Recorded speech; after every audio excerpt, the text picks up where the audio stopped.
बात उस वक्त की है जब पहाड़ में सफर का मतलब था पैदल चलो, थको, गिरो, फिर चलो। ऋषिकेश से टिहरी तक का रास्ता इतना दुर्गम था कि खच्चर भी कई जगह हाँफ जाते थे। उस दौर में पहाड़ी इलाकों में न पक्की सड़कें थी, न कोई मोटर मार्ग। मैदानी शहरों में भले ही मोटर गाड़ियां दिखने लगी थी, लेकिन पहाड़ों तक उनका पहुंचना उस समय लगभग असंभव माना जाता था। लेकिन फिर एक दिन ऐसा वक्त आया जब उन्हीं पहाड़ों में, उन्हीं सक्रिय पगडंडियों के बीच उत्तराखंड के टिहरी क्षेत्र में एक मोटर गाड़ी की आवाज गूंजी। लोग हक्के बक्के रह गए कि आखिर ये हुआ कैसे, बिना सड़क के मोटर गाड़ी कैसे आ सकती है। दरअसल इसके पीछे था टिहरी रियासत का वो राजा जिसने 1913 में गद्दी संभाली और जिसके कई फैसलों ने इतिहास की दिशा बदल दी। अब भले ही यहाँ बिना सड़क के मोटर गाड़ी पहुँच गई थी, लेकिन सड़क ना होने की इस समस्या ने महाराजा को एक और बड़ा फैसला लेने पर मजबूर किया।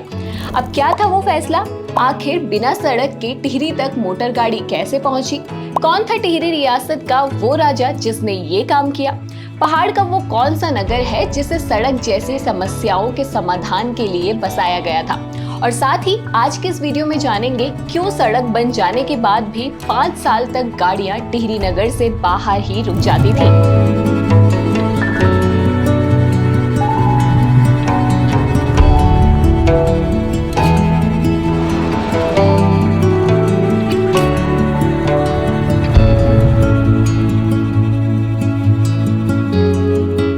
20वीं सदी की शुरुआत का ये वो दौर था जब भारत अभी अंग्रेजों के अधीन था। देश के कई हिस्सों में ब्रिटिश शासन सीधे तौर पर चलता था, जबकि कुछ इलाके ऐसे भी थे जहां छोटी छोटी रियासतें थीं और वहां स्थानीय राजाओं का शासन हुआ करता था। हिमालय के पहाड़ी क्षेत्र में भी ऐसी कई रियासतें मौजूद थी। उन्हीं में से एक थी टिहरी रियासत, जहां गढ़वाल के पवार वंश के राजा शासन करते थे। उस समय पहाड़ों का जीवन आज की तरह आसान नहीं था। दूर दराज के गांव आपस में छोटे छोटे रास्तों से जुड़े थे। कहीं खड़ी चढ़ाई थी तो कहीं संकरे पहाड़ी रास्ते। लोगों का ज्यादातर सफर पैदल ही होता था। सामान ढोने के लिए घोड़े और खच्चरों का इस्तेमाल किया जाता था, जबकि लंबी यात्राओं में पालकी भी काम आती थी। बारिश और बर्फबारी के मौसम में तो कई रास्ते पूरी तरह बंद हो जाते थे। ऐसे समय में पहाड़ों में किसी नई चीज का पहुंचना अपने आप में बहुत बड़ी बात मानी जाती थी। इसी बीच टिहरी रियासत में एक बड़ा बदलाव आया। अप्रैल 1913 में महाराजा कीर्ति शाह के निधन के बाद उनके पुत्र महाराजा नरेंद्र शाह ने राजगद्दी संभाली। नरेंद्र शाह उस समय युवा थे और बदलती दुनिया को करीब से समझना चाहते थे। उन्हें नई तकनीकों और आधुनिक व्यवस्थाओं में काफी रुचि थी। यही वजह थी कि उनके शासनकाल को टिहरी के इतिहास में एक नए दौर की शुरुआत माना जाता है। गद्दी संभालने के बाद नरेंद्र शाह ने रियासत की व्यवस्था में कई बदलाव करने शुरू किए। वो चाहते थे कि टिहरी भी धीरे धीरे आधुनिक सुविधाओं से जुड़े। लेकिन उस समय सबसे बड़ी समस्या पहाड़ों का कठिन भूगोल था। जहां मैदानों में सड़कें और मोटर गाड़ियां आम होती जा रही थी, वहीं पहाड़ों में अभी सड़क बनना बेहद मुश्किल काम माना जाता था। कई जगह तो ऐसे रास्ते थे जहां 2 लोग साथ साथ भी मुश्किल से चल पाते थे। इसी वजह से जब लोगों के बीच ये खबर फैलनी शुरू हुई कि टिहरी में मोटर गाड़ी आने वाली है, तो हर कोई हैरान रह गया। लोगों को समझ ही नहीं आ रहा था कि जिस इलाके में ठीक से सड़कें तक नहीं है, वहाँ मोटर गाड़ी आखिर चलेगी कैसे। पहाड़ के लोगों ने उस समय मोटर गाड़ी देखी तक नहीं थी। कुछ लोगों ने उसके बारे में केवल सुना था, जबकि कुछ ने तस्वीरों में देखा था। इसलिए गाड़ी का टिहरी पहुंचना लोगों के लिए किसी नई और अनोखी चीज से कम नहीं थी। ऐसे में जब टिहरी के बाजार में पहली बार मोटर गाड़ी दिखी तो लोगों की क्या प्रतिक्रिया थी, ये भी हम आगे जानेंगे। लेकिन उससे पहले जानते हैं बिना सड़क के टिहरी तक मोटर गाड़ी आखिर पहुंची कैसे। महाराजा नरेंद्र शाह अपने क्षेत्र में मोटर गाड़ी तो मंगवाना चाहते थे, लेकिन सवाल ये था कि वहां तक गाड़ी पहुंचेगी कैसे। उस समय ऋषिकेश से टिहरी तक कोई ऐसी सड़क मौजूद नहीं थी जहां मोटर गाड़ी आ सके। पूरा रास्ता पहाड़ी पगडंडियों, चढ़ाइयों और संकरे रास्तों से होकर गुजरता था। कई जगहों पर तो मुश्किल से लोग और खच्चर ही निकल पाते थे। ऐसे में मोटर गाड़ी को पहाड़ तक लाना नामुमकिन था। लेकिन नरेंद्र शाह ने इस समस्या का एक ऐसा हल निकाला जिसने लोगों को हैरान कर दिया। उन्होंने तय किया कि अगर गाड़ी चलकर टिहरी नहीं आ सकती तो उसे टुकड़ों में लाया जाएगा। मोटर गाड़ी को पूरी तरह अलग अलग हिस्सों में खुलवाया गया। इंजन, पहिए, बॉडी और बाकी लोहे के भारी पुर्जों को अलग अलग किया गया ताकि उन्हें पहाड़ी रास्तों से ले जाया जा सके। इसके बाद शुरू हुआ उस समय का शायद सबसे अनोखा सफर। मोटर गाड़ी के इन हिस्सों को खच्चरों पर लाद कर ऋषिकेश से टिहरी की तरफ रवाना किया गया। आज सुनने में ये बात आसान लग सकती है, लेकिन उस दौर में ये काम बेहद कठिन था। पहाड़ी रास्ते पहले से ही मुश्किल थे, ऊपर से भारी लोहे के पुर्जों को सुरक्षित तरीके से ढोना अपने आप में बड़ी चुनौती थी। रास्ते में कहीं तेज चढ़ाई आती तो कहीं फिसलन भरे मोड़। कई जगहों पर लोगों को खच्चरों के साथ पैदल चलकर सामान संभालना पड़ता था ताकि कोई हिस्सा नीचे खाई की तरफ न गिर जाए। धीरे धीरे कई दिनों की मेहनत के बाद गाड़ी के सभी हिस्से टिहरी पहुंचाए गए, लेकिन काम अभी भी खत्म नहीं हुआ था। असली चुनौती थी अब उन सभी पुर्जों को फिर से जोड़कर पूरी मोटर गाड़ी तैयार करना। अब टिहरी में ही गाड़ी को दोबारा जोड़ा गया और पूरी तरह तैयार किया गया। ये घटना केवल एक मोटर गाड़ी को पहाड़ तक लाने की कहानी नहीं थी, बल्कि उस दौर में टिहरी रियासत में आ रहे बदलावों और आधुनिक सोच की भी एक बड़ी मिसाल बन गई। जब मोटर गाड़ी पूरी तरह तैयार होकर पहली बार टिहरी की सड़कों पर दिखाई दी, तो वो केवल एक साधारण वाहन नहीं रह गई थी, बल्कि पहाड़ के लोगों के लिए ये बिल्कुल नई चीज थी, जिसे उन्होंने पहले कभी इतने करीब से नहीं देखा था। उस दौर में जहां ज्यादातर लोग पैदल चलते थे या घोड़े खच्चरों का सहारा लेते थे, वहां मोटर गाड़ी किसी अलग ही दुनिया की चीज लगती थी। हालांकि ये गाड़ी आम लोगों के इस्तेमाल के लिए नहीं थी। इसका उपयोग केवल राज परिवार और उनके खास मेहमानों के लिए किया जाता था। खास तौर पर जब अंग्रेज अधिकारी या मेहमान टिहरी आते तो उनके आने जाने में इसी गाड़ी का इस्तेमाल होता था। राज परिवार भी मोती बाग और टिहरी बाजार के बीच इसी से सफर करते थे।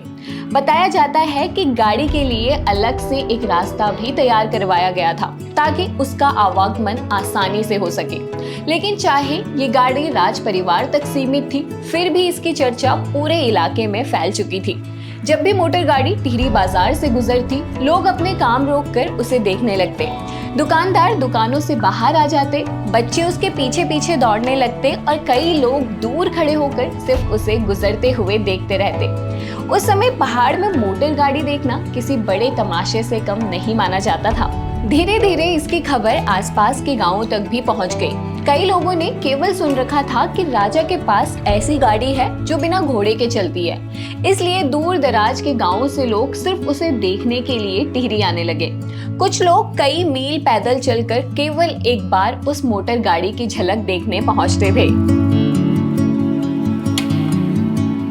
अब मोटर गाड़ी टिहरी तक पहुंच तो गई थी, लेकिन इस पूरी घटना ने एक बड़ी कमी भी साफ कर दी थी, पहाड़ों में सड़कें ना होना।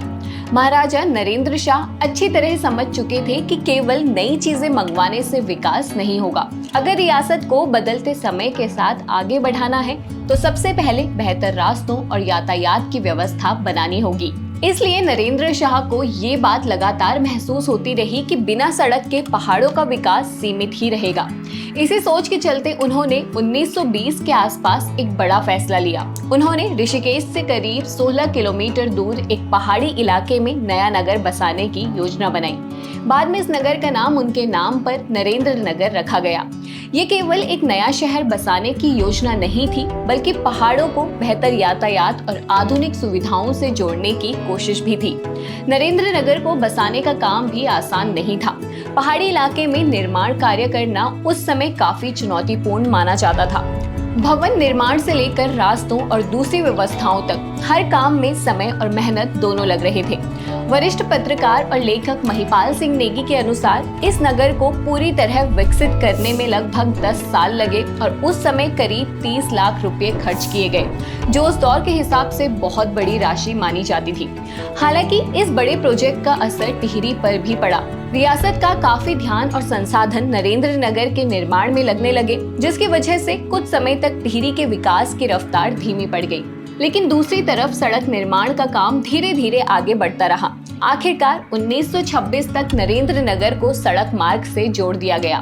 ये पहाड़ों के लिए एक बड़ा बदलाव था, क्योंकि अब मोटर गाड़ियों का सफर पहले की तुलना में थोड़ा आसान होने लगा था।